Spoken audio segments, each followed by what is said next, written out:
Hello, everyone, and welcome to another episode of Passing Dimes. Unfortunately, Dallas couldn't join us tonight, but I traded him in for a better guest. Our guest today has played at every high-performance level in indoor, which includes U21, Team Ontario, and we're going to talk about his Winter Games year because there was a star-studded roster there, including the coaches. He's also represented Canada U21 on the beach and at U19, and was recently spotted at Beach Nationals because Jake McNeil needed a partner. He's currently at the University of Calgary. We're going to get into some Estonian stuff, and just keep an eye on this guy because someday he's going to be a CEO or he's going to run his own company or he's going to do something, and he comes from the best family ever. So welcome to the show, Tomas Sorra. Pleasure to be here. Thanks awesome, for having me. Man. Yeah, so let's get into the audience because I mentioned the Winter Games thing. They might not get it. So Al Arsenault's coaching. Yeah, head coaching Al Arsenault, and then you, Josh Nichols. Myself, and joined by Steve Kung, local legend. That's right, yeah. Can you go down some of the rosters, some of the names that we had on the squad? Sure. So setting was myself and Jordy Romero. We had Shawan on the team, Tariq was on the team, Andrew Towheed, this guy named Nick Gutierrez was on the team, Liam Butcherite, Danon was on the team. I called him Danon back then, now he's Kofi, but Kofi. Yeah. So politically correct, yeah. Kofi. So, quite possibly the best U15, U16 team ever assembled, I think. Absolutely. Absolutely. No.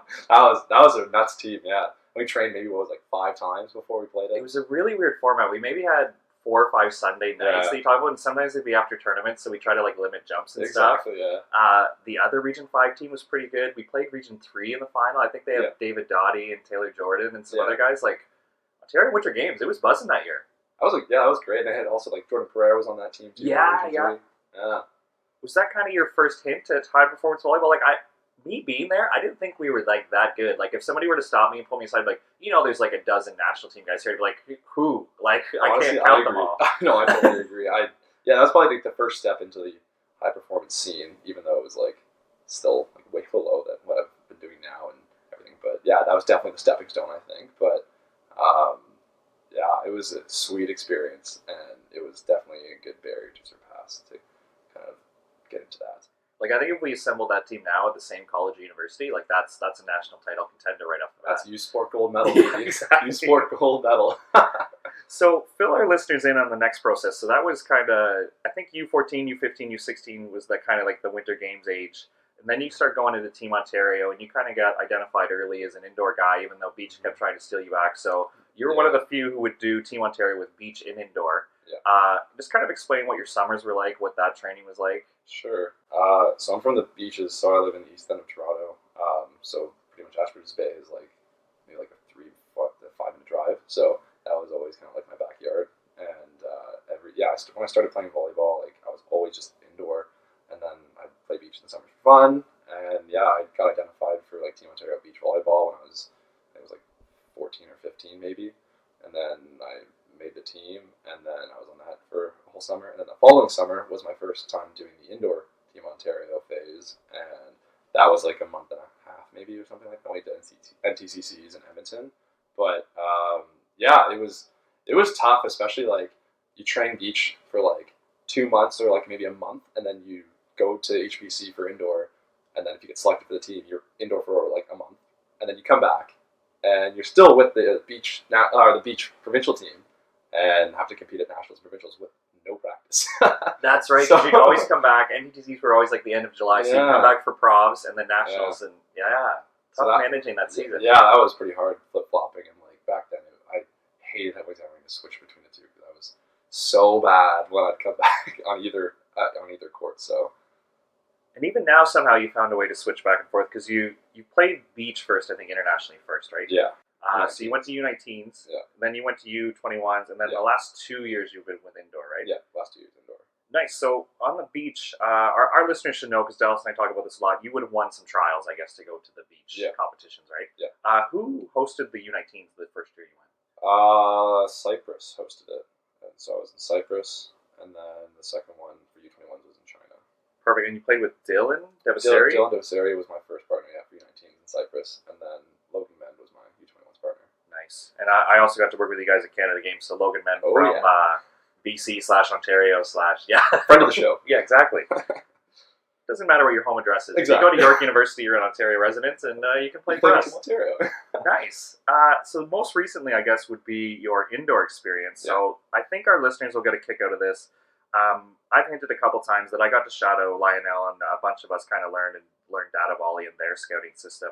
And everybody who's been to Gatineau during like a training session will say like there's a mood about it, right? Definitely. Can you talk about your first impressions about what it was like, even at tryouts and kind of meeting, like, even though they weren't directly your coaches, kind of running into Dan Lewis and seeing Glenn and all the other staff? Like, what stands out in your mind that indoor is doing so well right now in Gatineau? I think the structure of it is really well done, and it's very organized, and they have a set plan, and then they follow that plan really well, and they don't really veer from it. So yeah, for me, like I had been to Gatineau before the trials with Team Ontario. We did like a training camp with FPC. So when I went there for the junior team trials, my first cycle, like I kind of had an idea of like where the people eat, like at the Buffet de Continent, and then like I know what the training center looks like and kind of like how it runs.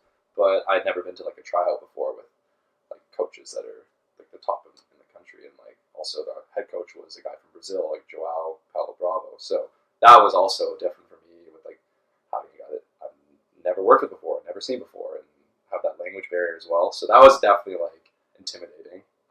And then you have like the best athletes in the country trying out for this team to get selected. So that was really hard. And me being shorter setter at like 6'2", 6'3" that was tough as well. Getting used to having like 6'6" setters and like many of them. So no, it was definitely like a kind of like a wake up call to like know that how much harder like I needed to work. And then I made the team, but yeah, I was definitely like I started working out like very like diligently and like always like keeping track on my schedule and like waking up really early, eating really well the whole time, and going to bed earlier than normal. And yeah, I hadn't really done that before until like the first national team cycle, which was for me last year, and then this year again. So you mentioned the plan. Is there any opportunity for autonomy, or it's kind of everybody walks in and you kind of walk the line? Because Glenn's got enough evidence, I think, at this point that his system does work, and he's got Dan running the same system at the younger level, and obviously Shane and your other coaches you talked about with bringing it in. That is the national team just what it is right now, and everybody shows up and you fall in line, or is there opportunity to kind of ask questions and really understand what's going on?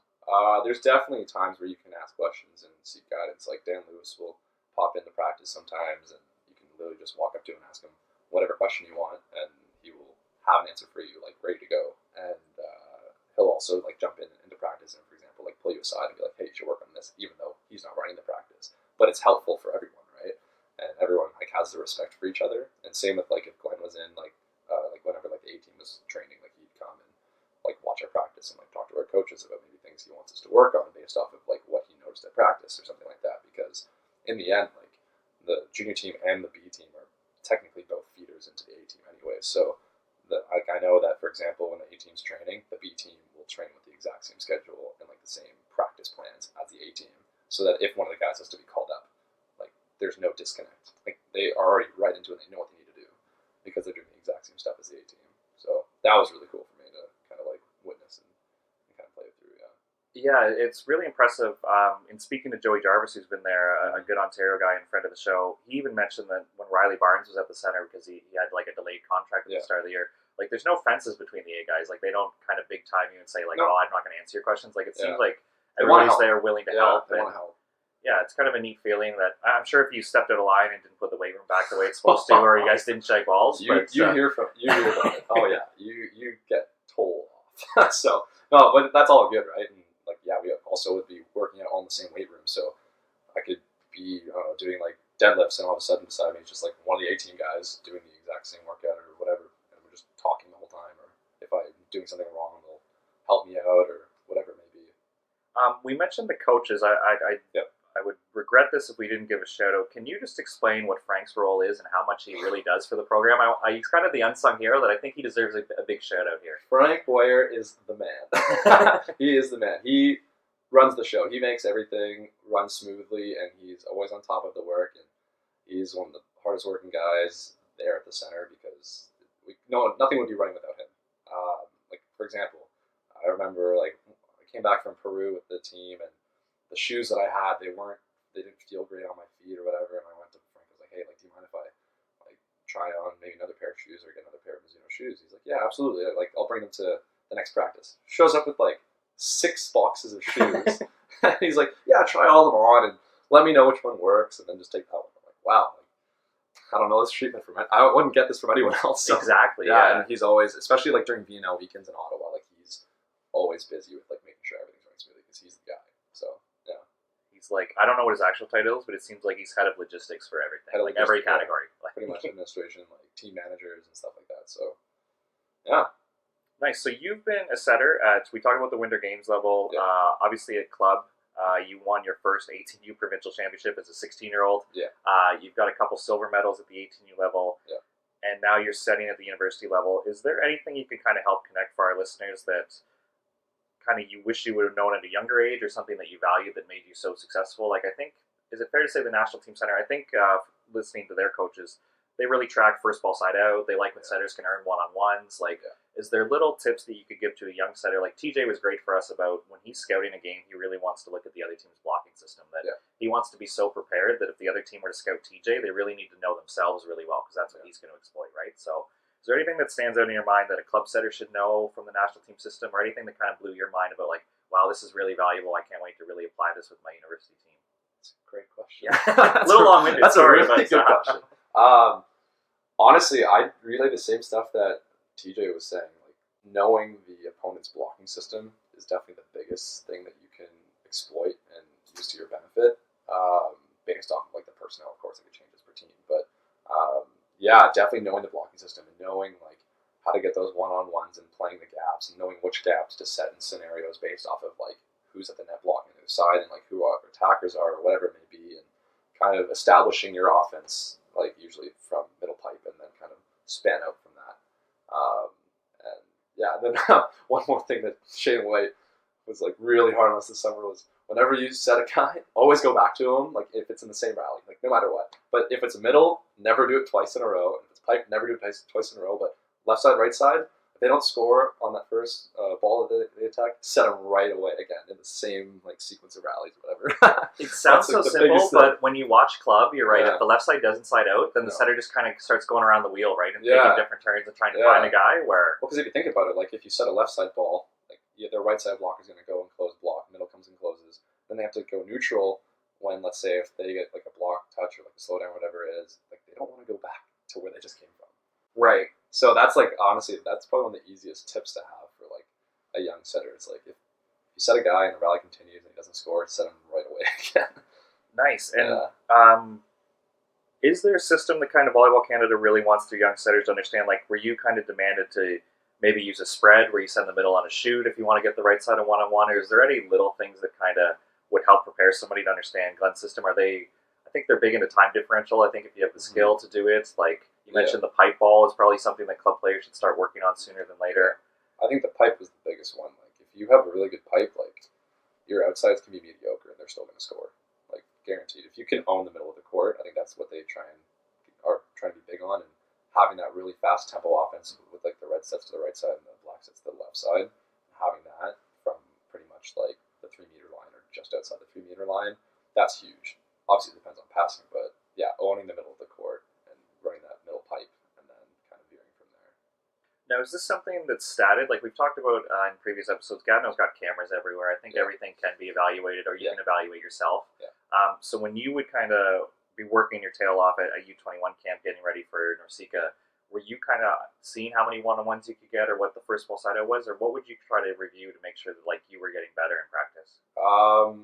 Yeah, so they do have cameras everywhere. They even have cameras on the ceiling, so you can see like your penetration on blocking, nice. Which is crazy. But yeah, so after each practice, like at the end of the day, they'll post the video from the 2 practices in the day, because you practice twice a day, on like the website that we used, and yeah, you can just literally watch yourself play. You can look at whatever you want to see, pretty much, and then those weren't statted. We stat only when we like scrimmage, like the B team, for example, or if we do like inter squad stuff, and then we'll have like, our statistician come in and do all that. But yeah, it's kind of like whatever you feel you need to work on the most, that's what you will like go and review and make sure that you're either doing what you need to do or like know what you're supposed to be doing instead of making the errors or whatever it is. Perfect. Just to make sure our listeners understand, so you played for Pakmen, and you played, your 17U team actually won 18U Provincials. That's how you were such a young guy, right? Yeah. And then you guys repeated when it was your actual 18U year. Yeah. Sorry, when it was their 18U year, you still would have been a 17-year-old. And then you stayed back, obviously, and would have inherited a new group. And I think that's when you played with the Ketchinskis, right? Ketchinskis, yeah, and Matt Harris was coaching that, yeah. Perfect. So let's give Pakmen a bit of a shout-out. You would have played with Schwann. Yeah. Parveer was on that squad. Gosh, yeah. And Tariq came in 18U. Who else was on the team? Pereira would have came Jordan in 18U. Pereira was 18U as well as Libero. You won with Liam Butchright, I think, was this 17U. Yeah. Yeah, no, that was a really good group of guys. So very tall. What was practice like with Boris Stanko, a legendary coach? And I hope our listeners, if you haven't heard of him, we're going to talk about him a lot more. And hopefully we can even get him on the show. I think when he retired from UT, I think he was by far one of the winningest coaches in WA history. Definitely. Might still be up there. I haven't checked the records. But obviously a character, a good guy. Coached your father when he was at UT. Yeah, he coached my dad at UT too, and then he coached me in club. It's pretty crazy. So you've probably heard of Oris before, but what were some of the practices like when you're kind of like, oh, this is real now, like it's going down? His practices were interesting because he'd have 1 or 2 drills, and it was usually like a wash drill, and you would do that for 2 hours, no matter what. And it's like, it's so hard on the mental state because you're like, okay, I'm getting really bored of this, but at the same time, it's like, well, we're getting better. Like, I don't really know what the deal is, but yeah, he loved picking like a few drills and then just sticking to them, just freaking going for it the whole time. So that was awesome, and he was really hard on the guys as well. So he would definitely like demand a lot from them, and if you weren't performing to how you would, like how you should be or how he felt you should be, you'd hear about it. You'd hear about it. Big accountability guy. He's not afraid to hold eye contact a little too long, call you out for stuff that you should be doing. Like, everyone kind of wondered how he'd do at the youth level. I think he did quite well. I think he did well. Well, we've got our team. We medaled at nationals for both the years he was there coaching us, and also we won provincials both years that he was coaching. So yeah, he's got that to his resume. I think he won volleyball his first year when he was coaching. Just everything this guy touches, he's good to go. Well, he got also a silver medal at nationals at U of T in the 90s. Yes. They lost to Manitoba, I think. And until the MAC run of recent, I think that was our medal for like the longest time. Yeah, I think so. So yeah, definitely a guy we're gonna have to get on the show and get some 100%. stories from him. He definitely has really good ones too. Definitely. Lots of experience. So with your dad being a U of T guy and kind of your teammates being at a Pakmen club where it does produce a lot of post-secondary athletes, what went into your decision and kind of what made you land on the University of Calgary?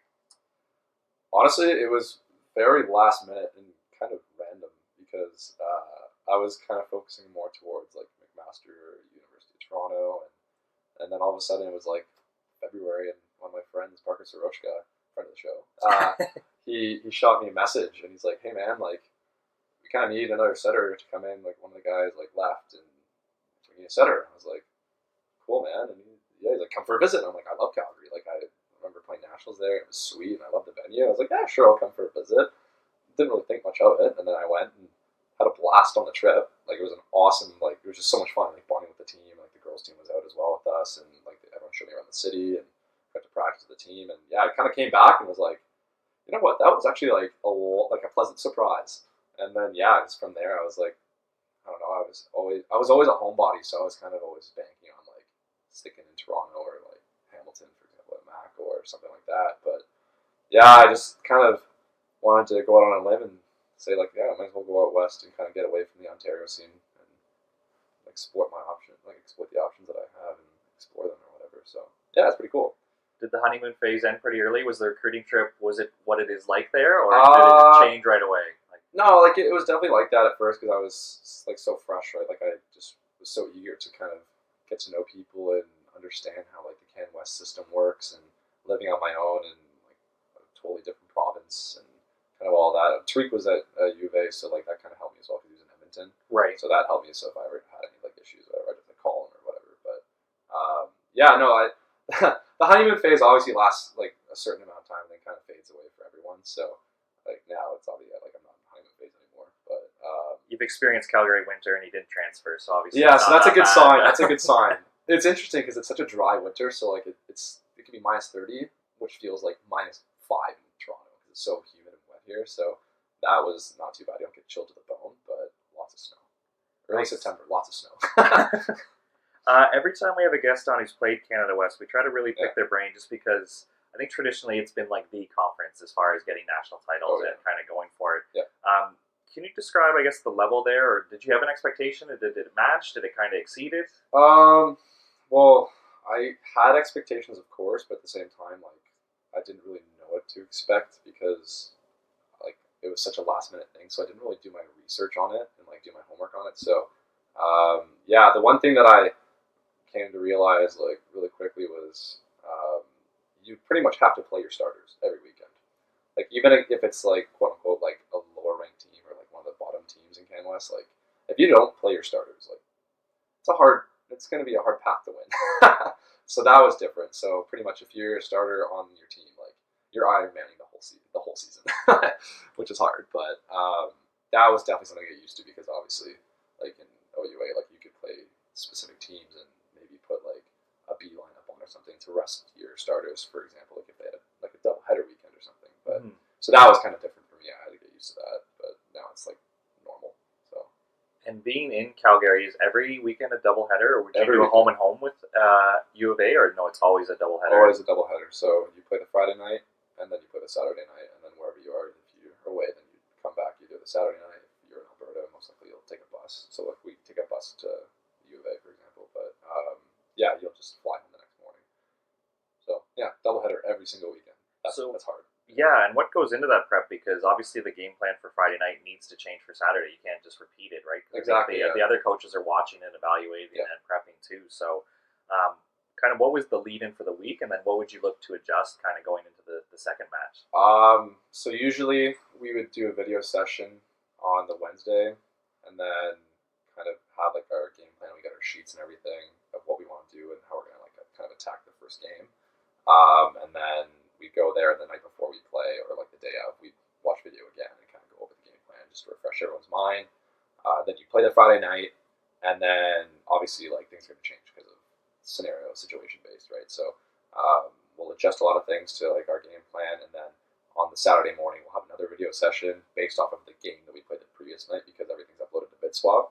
So we'll either use VidSwap or our assistant coach is like also our stats guy, so he would have the video and just kind of crop it all or something like that, or like data volley it, and then you would adjust it like accordingly to whatever happened the night before.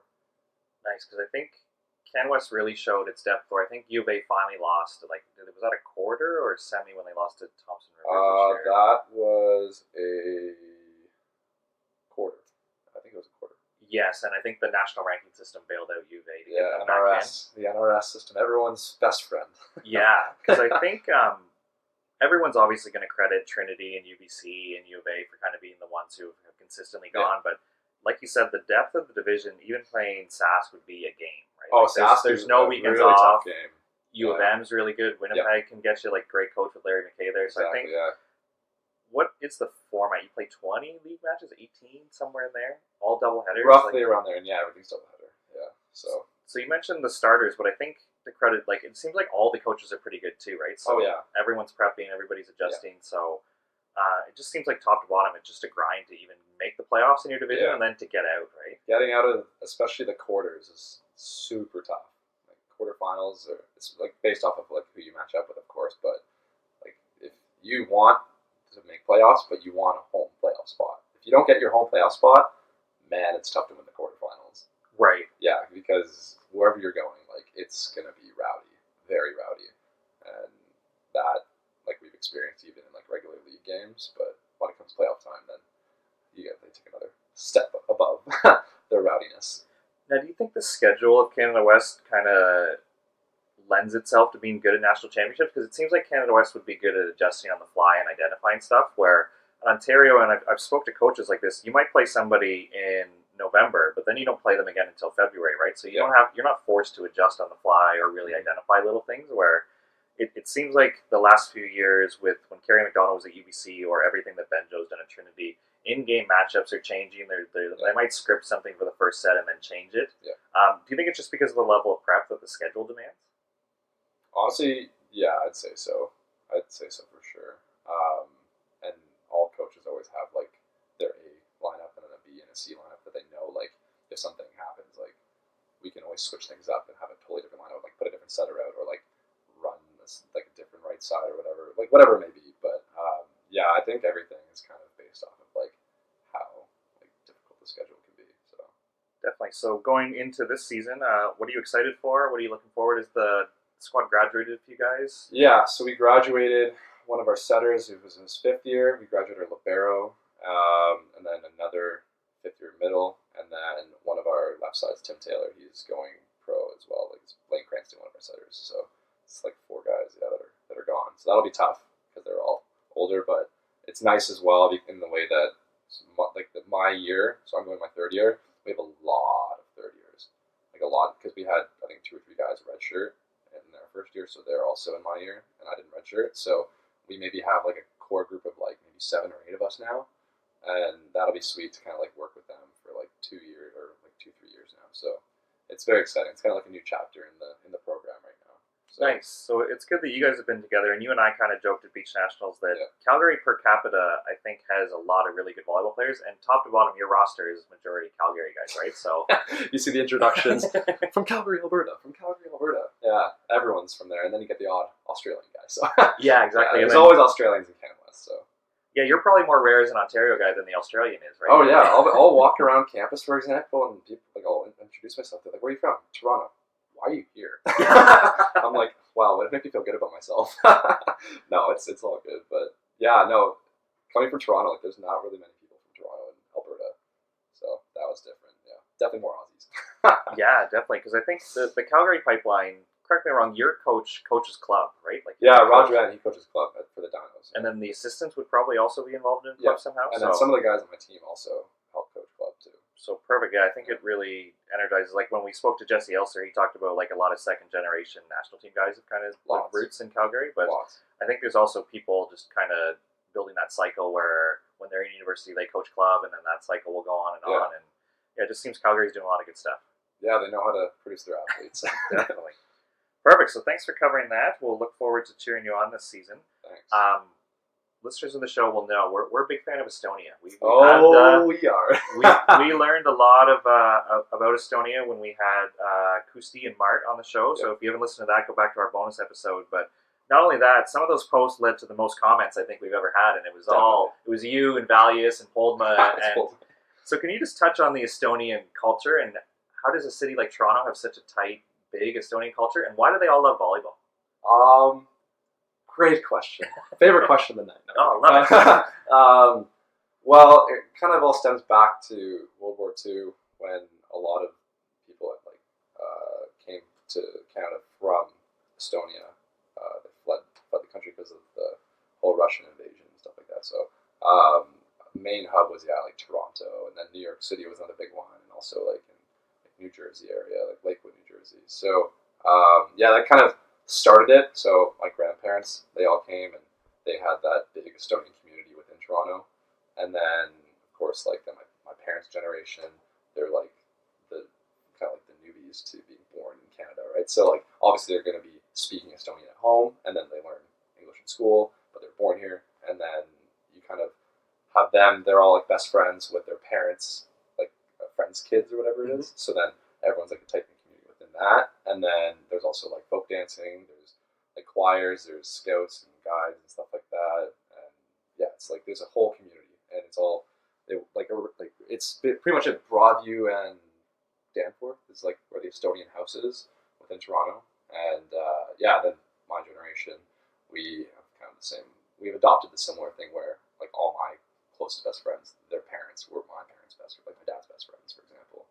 And it's just kind of stemming from that. And then we have such a tight knit community because it's like, I don't know, like either you're blood related to someone or you just share this passion for this culture. So that's really cool. And that's, for example, I know like Alex Pulma, I know him through like my dad's being friends with like his mom or his dad, and then knowing him ever since I was born. So yeah. Yeah, because there'd be the Valius family, the Sorra family, the Poldmas, even at Ontario Volleyball, Christine Nylander used to run the beach tour. Alicia Liddums is still there. Landis Doyle is Estonian. Yeah. I get that Estonians tend to be tall. Is that why the volleyball draw, or what? You guys have this big camp, right? Like, honestly, I don't really know what it is. I think it's just like they loved playing it and kind of stemmed from there. And like our parents' generation, they all kind of played it. So then the kids started playing it too. And yeah, I don't really know, honestly, where the whole volleyball thing came from. Maybe it was just like a sudden like urge to play a sport, and I don't know, maybe that was like the most obscure sport at the time. They're like, hey, let's try that. I don't know. Like, was your first experience with volleyball at the camp or with family and stuff? Like, do you remember how old you were? Like 8, maybe 7. But where it started for me was, so within the Estonian community, there's fraternities and sororities. So my dad's part of a frat, and every year there's an annual like frat volleyball tournament. Oh, And it okay. used to be hosted at U of T Scarborough campus. So him and his frat like friends, they'd all play in this big tournament. And like for example, like Alex Pullman, like his dad, like they'd play on their frat team because they're on a different one. And yeah, every year in February I'd come and just have a volleyball, and I don't know, I just play between matches or like pepper with my dad or whatever it is. And that honestly, I don't even know how old I was when I started going to those. Like since I can remember. So I think that was where I kind of like got the passion for it. So. And then the volleyball camp, obviously, like that kind of stemmed off. But Awesome. Yeah, once we started to count it up, and then again, when we talked to Team Estonia, who came to Edmonton at the 3-star, they mentioned that they spotted an Estonian flag in the crowd. Turns out it was Austin Valius' mom and dad. And obviously Christina was there. Even I think John May might claim to be Estonian now. He's through marriage. He's in the family, so I think these are his people now. Exactly, so It just seems like very supportive, just a good group of people. And like you said, like the social circle is pretty strong, and it goes on from generation to generation. So it seems like a pretty neat culture, actually. Definitely, yeah. Nice. So let's wrap it up here with a little bit of beach talk, because Sure. you were probably the highest ranked free agent that when some partners started going down. So Will Hoey was unable to play in beach nationals. So Jake McNeil gives you the call. Yep. You did play in provincials, but did you want to play nationals? Was this part of your plan? So I was not planning on playing nationals. So I bailed on like my partner Greg Vukatz because I like a week before nationals I was like, yeah, like I'm not playing. I'm going to the college and enjoying that, and that was kind of the set plan. And then Liam Kopp gets hurt, and Gabe like Berlacki gives me a call, and I'm like man, I can't. Like I've already committed to not playing. And then I set like Greg and Gabe up to play, and then I was like, perfect, I'm in the clear. Like everything's good. And then Wednesday night, I got a call from Jake McNeil. He's like, man, like Will's hurt and no one can play. Like, can you play? I'm like, oh. Wednesday night, the tournament starts Friday. Friday morning, yeah. And I'm like, man, you put me in the toughest situation here. And yeah, I don't know. I talked to Kiana about it. Kind of went from there. And I was like, yeah, okay, I'll play. I guess I'll play. And yeah, I ended up being third ranked. Pretty much I had no points. Exactly. Jake carried me the whole time. So it was great. Yeah, it looked like you guys had a lot of fun. What do you enjoy about playing with Jake McNeil? What does he bring out in people? Oh, playing with Jake. He just gets the biggest bursts of energy, and just you could be having the worst game of your life, and he just makes you feel like you're the man. Like I could miss like 4 spin serves in a row and like not be siding out at all, and get no blocks in a match, and he's like, dude, like you're the man. Like keep grinding, like just keep doing you, or just like pop me up on 2 for every single pass or something like that. So he just kind of like boosts your confidence a lot, and always like a positive and helpful, like an emotional leader. So he's a really fun guy to play with. Nice. And obviously indoors kind of got your attention. You played at the university level. You were involved in the U21 squad, but we've got some video we might release where you and Shawan came to the beach, and it created a little bit of buzz where I was a little late for practice. I was helping our guys at the Moscow 4-star scout, and I'm walking towards the court, and there's got to be like 14 to 20 like kids watching practice, and just like, what's going on? And then I get a little bit closer, and obviously there's you and Shawan wearing your Team Canada shirts, and obviously all the kids got one eye on everybody, and it was just kind of a neat atmosphere. How did that get roped in? What, Shawan was just home and he gave you the call, and you guys decided to go to the beach? Like, honestly, it was the most random thing. So I was going to practice because Gabe was playing with Greg, and then Liam Kopp, he was like, yeah, I'll play, but I'm not going to be hitting it all, so I need a partner to jump in. So I got asked to play, and I was like, yeah, sure, I'll come play. And then all of a sudden I get the call from Jake, so I ended up playing with him for like nationals, and then Jake comes to practice, right? So there's now 5 of us. You can't have 5 at a beach practice. You can't have it just ruins everything, yeah, right? You might as well just go home. So pretty much we show up, and then, but like before, like I woke up maybe like 7:30, and I was kind of getting ready for the practice. I think it started at like maybe 9 or 9:30. Yeah, right. And I get a call from Shawan. Like I haven't seen him since the VNL in Ottawa, pretty much, and that was in June. And yeah, he calls me. He's like, "Man, like, where are you?" I'm like in bed. Like, where else would I be on? I'm morning at this time, and he's like, yeah, man, I'm at the beach. I'm like, cool, like, so, like, what's up? He's like, well, I'm here, like, I'm ready to play. Like, I'm in my shorts and my spandex, and, like, I'm ready to play. I'm like, wow, well, I'm practicing, and if there's 5 of us, I'm assuming you could jump. He's like, cool, I'll see you in a bit. So I go down, and, yeah, surely there's 5 of us, and then Liam's like, hey, like, Shwan, you want to play? You're here and you're kind of ready. So there's 6 of us. He's like 100%. So he just jumps into practice, and we just started practicing. And it was funny too because like I haven't played in a while, and Shwan hasn't played beach maybe like 2 or 3 summers or 2 or 3 years, whatever it is, and it was the windiest day of the year. So if you release the video, that's definitely like one of like probably the worst practices. There was one play where everyone's kind of like, this is one of the best right sides in the world, where kind of like the wind took it and he kind of flubbed it. And then there was one where he kind of announced his presence with authority. So there's some good clips from practice I think we have to get We can make a shanking highlight tape probably of just balls just not being passed well at all. I think this is a good lesson for any indoor athlete, that if they want to show up with their gear and they either give you a call, or if they want to shoot passing dimes a little Instagram message, we can get you involved in practice. Nobody's going to turn you away. Exactly. If you're tall and physical, you're on the court. Like Gord Perrin, Vigrass, TJ, we're looking at you guys. If you're ever in Ashbridges Bay and you want to play, you're more than welcome. Exactly. Just make sure you show up ready. Oh yeah, you got to chase us a little bit, but we won't turn you away. Exactly. Little cat and mouse. Nice. So you being a high level guy at indoor and beach, kind of what do you enjoy about going back and forth? Obviously, I won't make you pick one over the other. Yeah. Is there certain parts that you enjoy of each that kind of get you going back and forth? Because I feel like LTAD says somebody your age should choose one, right? They probably shouldn't be playing for Team Canada both, but you're kind of the role model in that area. So what keeps you going back and forth? Well, now that I live in Calgary all year, it's kind of like kind of miss home, right? So I'll be playing indoor all year, and I love it, of course. But when I come home, which I'm not home for long because I've been with the indoor team in Gatineau for the past 2 summers, but yeah, I just have a sudden urge to kind of get out in the sun and finally get your tan going and just have fun with your friends and that you haven't seen in a long time. So then I'll just show up and kind of play, and then one thing leads to another. I'll sign up for some tournaments, and then once I'm done with the beach stuff, I'm like, you know what, I kind of miss indoor again. Nice. And then you just go back to the indoor scene, and like being with like the junior national team the past 2 summers, like I've grown to like really love like the indoor game again, and I'm like super passionate about it. And that was really like a big eye opener for me, and like knowing how hard I need to work. So, and now I've kind of been transferring that into like when I come back and have fun on the sand as well, and still being able to like compete even though I don't have much practice behind me. So yeah, when I was younger, it was definitely harder to transition between the two. I'd be playing indoor and want to play beach, and I'm playing beach now I just want to play indoor. So now it's kind of like I found my balance. I'm at peace now. Nice. Yeah. I did mention in your intro where I think you're going to run your own company or a company someday. But hopefully volleyball is your first occupation, whether that's indoor or beach. Hopefully take a run at that. Yeah. So kind of what's next for you? You got UFC coming up. Yeah. You've aged out of U21 indoor, is that correct? So that would mean either a B team or a FISU tryout? Yeah, B team, FISU are the next step for the indoor stuff. And then if I wanted to do some more beach, that would be like I think our FISU's every other year, so it might be coming up this upcoming year. And then like trying to play like North Seacas or like 1-star events or something like that. Or just get the call on the Wednesday before Nationals and be ranked 3rd, and or just show up at a 4-star. Just show up at 4-star qualification. Why not? No.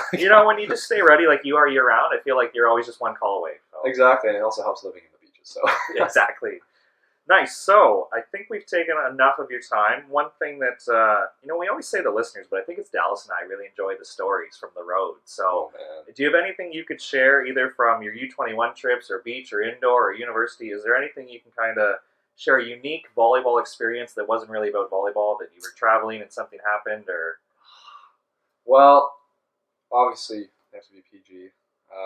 So I don't know, like I don't have any like absurd stories. I haven't really been traveling that much recently. From what I can remember, I was telling you earlier how I remember playing in my first World Championships at U19s, and I was in Cyprus, like beautiful island in the Mediterranean, right? So stunning, and we got eliminated. And then, of course, like when you get eliminated, you explore the land and you meet people from other countries, and maybe you like go for drinks or something. And so I heard that there was this place called like Mackenzie Beach, and it was a couple kilometers down the strip from where we were staying. And so I was with Jordan Pereira and like Dylan Devasheri and Shawan at the time, and I remember we're like, let's go find this place. Like I heard it's like a really crazy like bar club scene, and so we start walking. And it's like really like populated area where we were staying in Marnica, and all of a sudden like it's just like a freaking line of just you're in a ghost town all of a sudden. Like you're just walking and then just nothing is there. Just a bunch of old houses just look like they're all like evicted people. Like no one lives there, right? And you're just walking for like 3 kilometers through this town, and you are supposed to be at some club with a bunch of people, and yeah, so you're just walking, and literally all of a sudden you just start hearing a slow beat, like in the background, right? And you're like, where is this coming from? There's no lights, you don't see anything. All of a sudden you just hear that beat, like just a little further ahead, and you're like, okay, surely it's like a couple of streets away. No, like you're walking for like a long time, and then yeah, you just show up, and pretty much you go from this ghost town, and all of a sudden there's like 5 of these massive nightclubs on the beach with like thousands and thousands of people. You're like, where the hell did this come out of? Like, no idea. But yeah, I remember the first time we went to walk, like we turned back because we're like, there's no way. Like this place is like, it's a myth. Like this place does not exist. Like there's no way. This is a freaking ghost town. But yeah, so I guess that would be like a PG one. So all my other ones, I'll save for another time. So. Yeah, I think we need to either get on, what's it called? One of those Patreon programs where Yeah. people pay for like passing dimes after dark. It's And we can Passing get Dimes some, after dark. I think Dallas could lead a few stories, and I think the volleyball community, like it's social. People like to have a good time. I Very think social, yeah. once the tournament ends, I think the beach and indoor guys, like you said, you make friends, you start talking to Yeah. people from other countries, and Yeah. you can get it going, I feel like. Yeah, I think that's the coolest thing with the beach scene. Like, you get to meet so many awesome people from around the world, and you stay in contact with them, and everyone has that shared passion of like beach volleyball. So pretty much like if you're ever traveling, let's say in Europe or somewhere in Asia or like Australia or whatever it is, like you will have a place to stay, even if you met them once. Yeah, true. Like everyone's just so open and just loves to make friends. So that's really cool. Perfect. I hope you remember that when you're deciding between beach and indoor. That, Exactly, that's a big pull. Of the We beach can't side. offer, the guaranteed money and all these perks, but we make got some good people. long-lasting friends. Exactly. Yeah. Perfect. I think we covered everything. Obviously, you'll be a returning guest, so if we missed anything, any of our listeners can comment and send in some reviews. But we'd love to have you back on the show. But without my guy Dallas, I think I covered all the technical, tactical history questions. Yeah. And maybe when Dallas is back, we can yuck it up a little bit more. But thanks for taking the time to do this. Thanks, I appreciate it. Awesome. Easy guy to root for, so you can look for Tom playing at UFC. What's your Instagram in case people want to give you a follow there? Just Tomas Sorra, pretty basic. Beauty. Yeah. And if he's ever back on the beach, I'm sure there'll be an alert on our social media where people will know. We can break some news. We could do that stuff. So Exactly. thanks again for coming on the show, and really appreciate it. Awesome. Thanks. Thanks, Tom. Special thanks to Tomas Sorra for joining the show. Best of luck to Tom and the rest of the Dinos in their upcoming U Sports seasons. Best of luck to friends of the show Jesse Elser, Joel Hannon, and Roland Bouchard, who are also preparing for their upcoming U Sports seasons. If you haven't already, feel free to go check out those episodes in our archive. And if you don't believe that summer is over, check out the archives for some great beach guests lately. Please leave a comment and a 5-star review. We enjoy hearing from you. And remember, the best compliment you can give the show is by telling your friends. Stay tuned for new episodes every Friday. Stay excellent, friends.